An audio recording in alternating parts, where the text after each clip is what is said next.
to November 6, 2012 with a victory rather than saying, well, we fought a good fight, but now we've got President Bachmann, oh dear, or any of the other choices are not very attractive.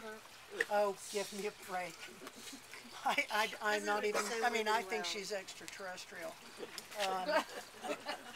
Well, at any rate, I mean, when you hear things, one thing I do like about the GOP is that they say their agenda in public fairly loudly and clearly. They tell us, we want to wipe out your Social Security, your Medicare, we want to, well, you just listen to Michelle Bachmann, as she says, you know, there aren't enough rich people.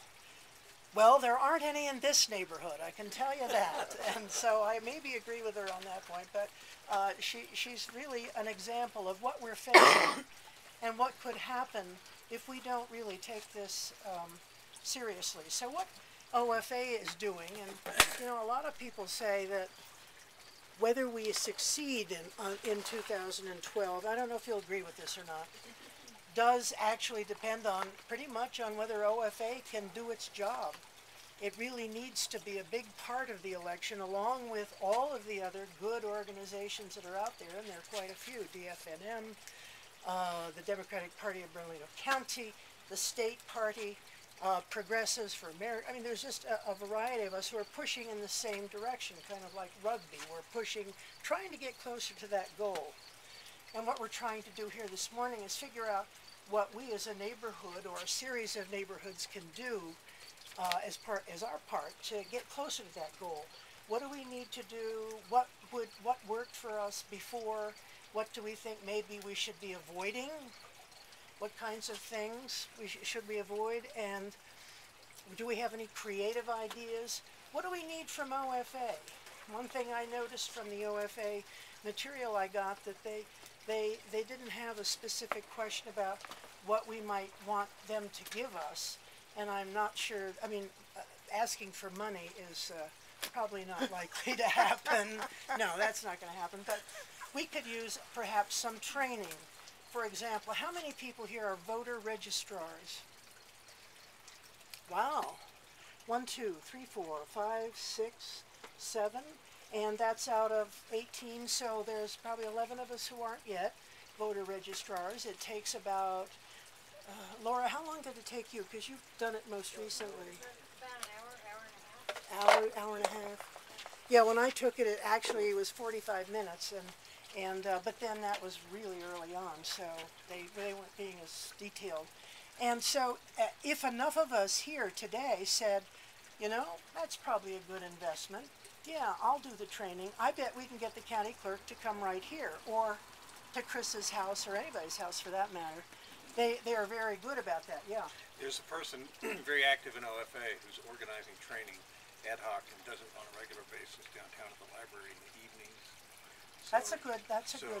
Let Pam Coleman know if sure. if you want to know. Sure.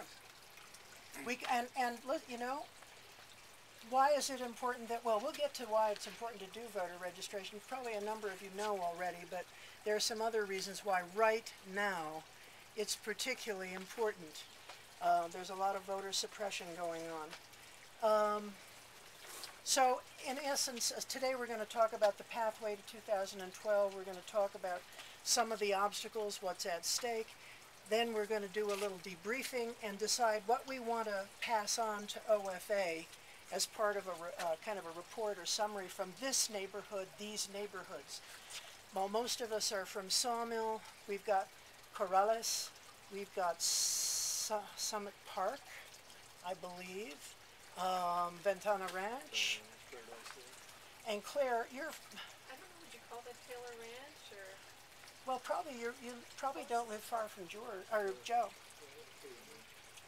And let's see, where else? Nob Hill, South Valley, Martinez Town.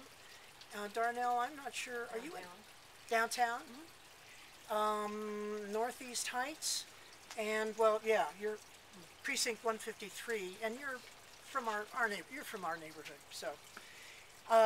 So we need to have something to send forward, and I would like for our voice to be particularly strong. I didn't really say what my bent is, but Probably, those of you who don't know, I'm just a little bit to the right of Karl Marx, I'm sorry.